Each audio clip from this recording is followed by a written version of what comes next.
Hello, I am back home in Watertown, which means I have access to all of my tools and supplies again. So now I have the right size circular needles to continue on with this sweater vest that I am making. So I am going to go ahead and continue forward with that. The first thing that we're going to do is just go ahead and slide all of these stitches, losing my balls of yarn, to the floor. I'm going to just slide all of these stitches over from my bigger needles to the smaller needles where I was meant to have picked them up from in the first place. And the nice thing about this is that I will not have done any of the actual stitching on the wrong size needles. So that'll be good. So I'm just slipping the stitches from one side to the other, doing so in putting the needle in purlwise, or in other words, pretending like this is like one long stick and it's just sliding from one side to the other, like you are just moving the stitches down, but they're just having to go from one to the other. So this shouldn't take too long. And this is a pattern, I don't know if this happens to you at all, but sometimes when I'm reading patterns, I read the words and I do not understand what they're actually telling me to do, and then I just have to kind of try it and hope that it actually works when I do it. So this next part is kind of like that. I don't really quite understand how I'm going to be joining these pieces together. So we'll figure that out, hopefully. All right. Oh, there's a twisted stitch. Guess that's another good thing, is this allowed me to check and adjust any of the twisted stitches along the way. Okay, so here I have the provisionally cast on edge that I took that off of the waste yarn. Now it's all on the correct size needle here. And down here are the two like over the shoulder part of the sweater vest. So the first thing that it says to do is to connect onto the right side, and the right side was the last one I was working on, so it's what's still on my needles, and the left side is on a stitch marker. So starting with the wrong side, which is good because that's where my working yarn is connected to the wrong side of my project right now. So it tells me to go ahead and do that. The thing that I am a little confused about, although I suppose, well, I'm just going to choose a side and see what happens. So this tells me what to do here.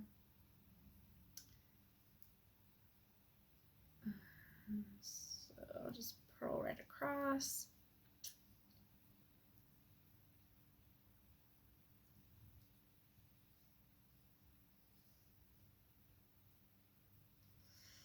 Okay. Reading this again, it's like hidden behind the camera here, and now it does make a little bit more sense. It's amazing how just starting to do something sometimes makes something click into place. So I'm going ahead and just working my way across this shoulder, and then I'm going to be adding some more stitches, casting on here in the middle, and then connecting them to the back.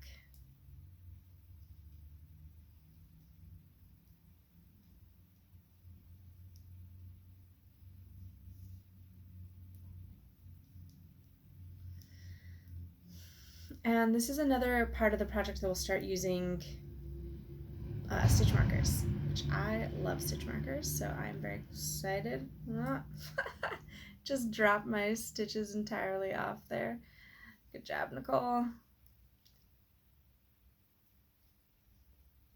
Metal needles, they are just a bit slipperier, and I really do like to try and keep a finger on my stitch, whichever one I'm working on, just to keep it from falling off because it happens. All right, so now my larger needles are no longer connected to this project, and I'm going to go ahead and turn this to the right side. I'm not actually going to be working back across. I'm just going to be adding more stitches on, and I'm going to do that using the cable cast on method. So the cable cast on method, you just go in between your first 2 stitches here on the needle. Now this is backwards and not necessarily helpful, but you knit in the space in between and then put the stitch up on the needle. So I need to do 12 of those. Oh, I forgot also. I'm supposed to place a marker here. Let me get a marker to place.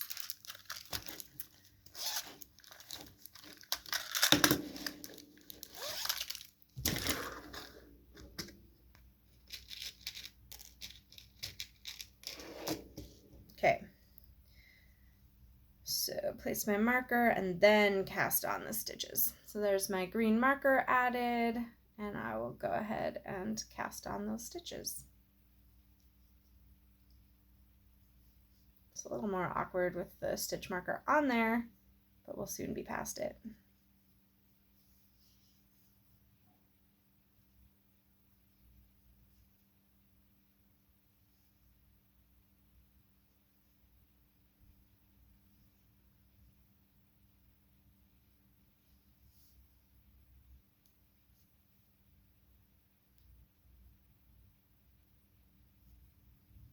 I always wondered why this is called a cable cast on.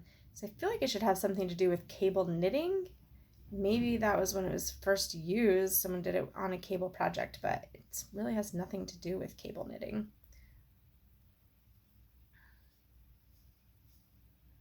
2, 4, 6, 7.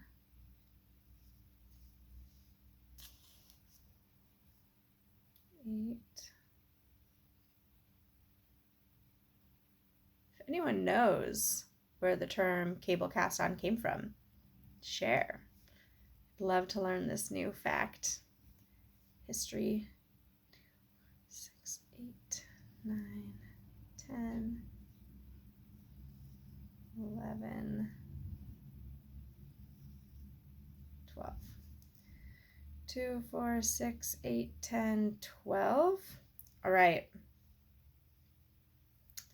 And now it says to join these cast on stitches, being careful not to twist them, which obviously is easy to do in this moment of connecting, and then just connect to my back and go ahead and make my way across the back. Let me just check, make sure there's no, oh, and place another marker. So these are the new side stitches, and join and purl. Okay. Starting to make my way across there.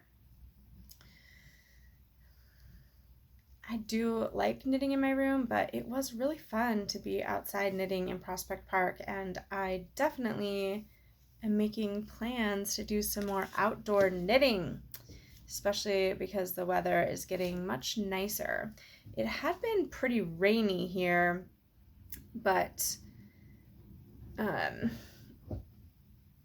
that's not so fun for knitting outside either. It was rainy, and then it got pretty hot unseasonably. It was in the 90s in May, not very normal. But then we are now back into more reasonable weather. Do you have weather you prefer to be outside in? When is it too hot for you to be outside or too cold? I actually have a little knitting group, and we have the same dilemma where we're always trying to figure out when is it warm enough but not too hot. And I've noticed, I don't know, have you ever noticed this phenomena when you are at the beginning of a season? It's reversed. So in the beginning of spring, it'll be like 60 something degrees, and people are like, oh, I don't know, it's a little bit too cold still. But then at the end of fall, it's in the 50s, and people are like, oh yeah, it's fine, we'll be outside. Just makes me laugh.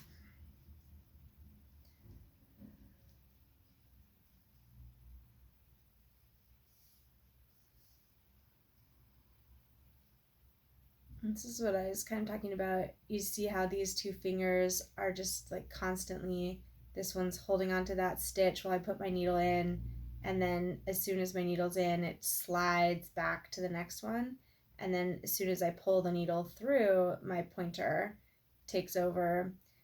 I do this to minimize the likelihood that stitches will fall off the end.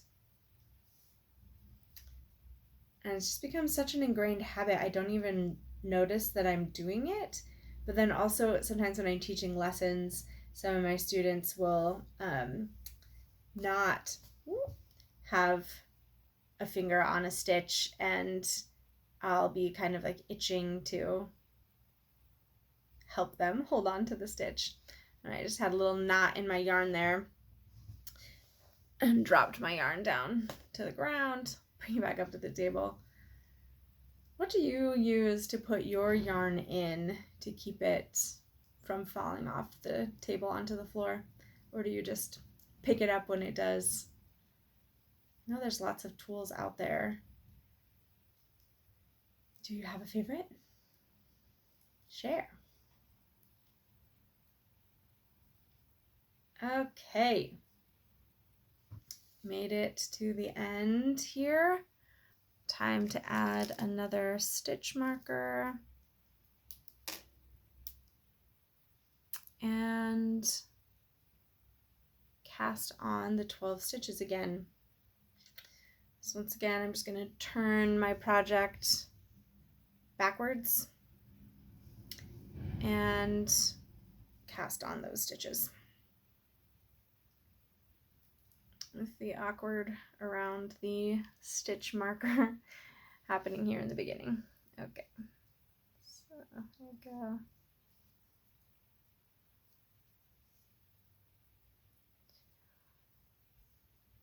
Three,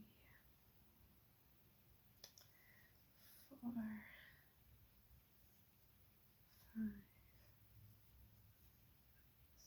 6,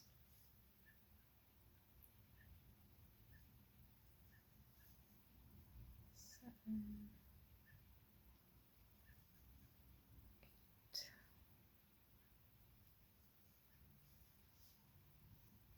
8, 9, 10, 11,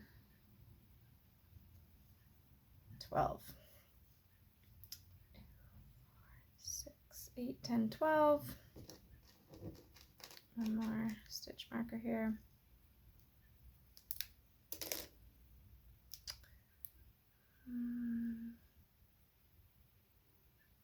Okay, so now it's telling me that I need to take these stitches from the stitch marker and put them on my needle. So let me see here.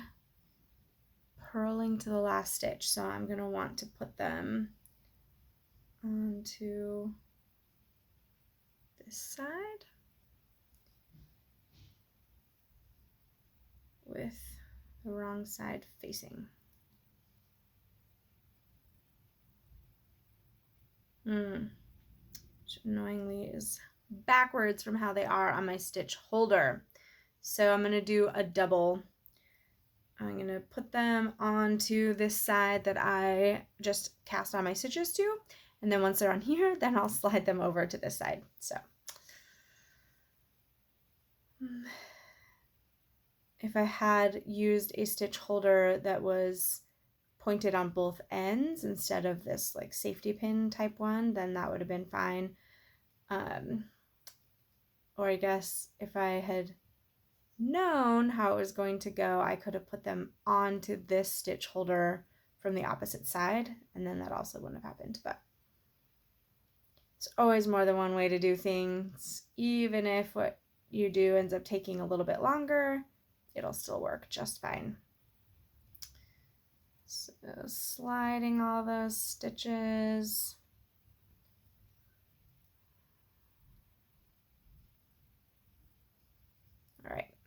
So now I don't need this stitch holder anymore. Put that aside, but I do need to be able to purl across here, so I'm going to now slide again onto the other side of the circular needle.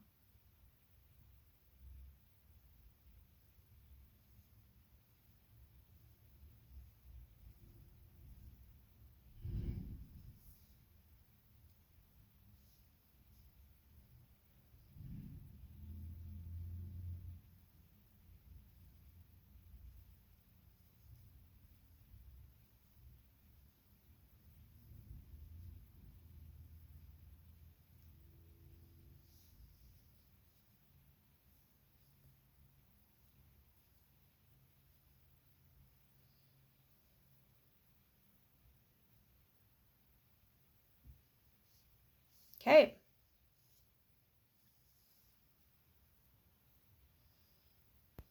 No, everything's all kind of tangled up together. So make sure that gets all straightened out. So there is the yarn. And make sure none of those cast on stitches got twisted up. So I am ready to purl my way across this shoulder that I added. Make sure that's not twisted. Okay.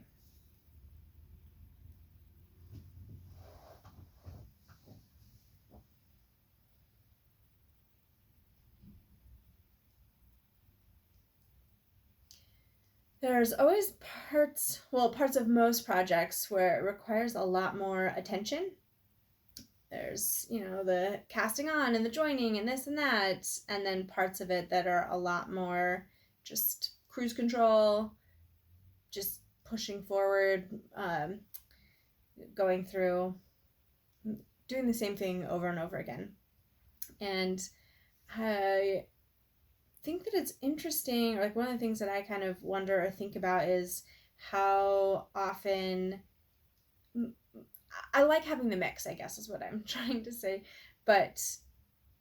And this is also why I like having more than one project going at once. So if I need something to work on that's more mindless, that I can just work on, either, maybe I'm wanting to just relax in the evening or while I'm watching a show or listening to a podcast or something where I need to have less attention on my project, I can work on one of those. And then when I have something like this part of a project where I have to really think and pay attention to the pattern and think about how it actually works in practice on the needles, then I can do that when I have a little bit more attention to pay to the project. And then I can get this to the stage where I'll just be going around and around and knitting my knits and purling my purls, and then work on another project that's a little more complicated. Or if I just reach a point where I am confused or frustrated, then I can take a break and do something on a different project. So I feel like that's always, kind of a question. Are you a one project person or a multi-project person? I'm definitely a multi-project person, but I'm curious about you. What is your approach to knitting? Just power through a project and then start a new one, or have multiples that fit your mood and what's going on? All right, I made it across this sleeve, so let's see.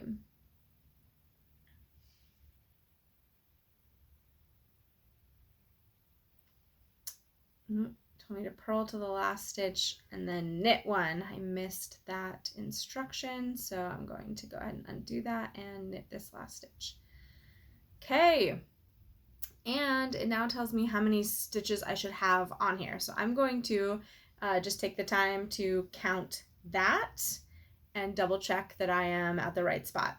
And something that I do like to do, I have mentioned how much I just love stitch markers. So I'm glad there's stitch markers here helping with things. But I am going to go ahead and use some more stitch markers as I count my way around so that I can count by 20s instead of having to count all the way up to 163. And if I get lost or something happens, then I can go back and recount. So let's go ahead and do that. 2, 4, 6, 8, 10, 12, 14, 16, 18, 20. Put on my stitch marker here.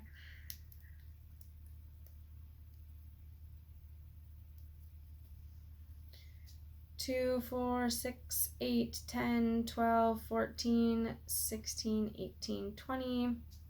And now you'll notice I have the stitch marker that they had me place as part of the project, part of the pattern, excuse me, there. And so what I'm doing right now is using very different ones. So I used these green larger stitch markers when I place the markers. So I'm using smaller ones. For now I'm using orange. I also have some blue, but so they're different sizes and different shapes. So it helps me know which one is meant for which. 2, 4, 6, 8, 10, 12, 14, 16, 18, 20. Here's a blue one.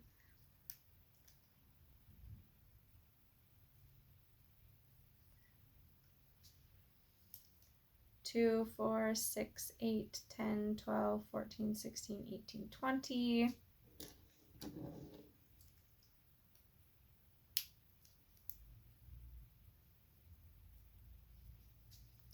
2, 4, 6, 8, oops. 2, 4, 6, 8, 10, 12, 14, 16, 18, 20.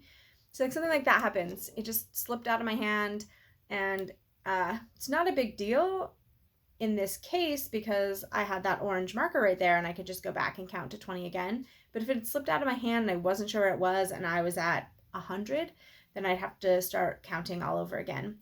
And I don't like doing that. So I just found a workaround.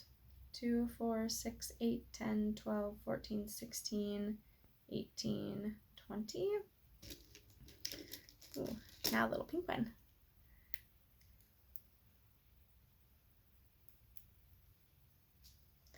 2, 4, 6, 8, 10, 12, 14, 16, 18, 20.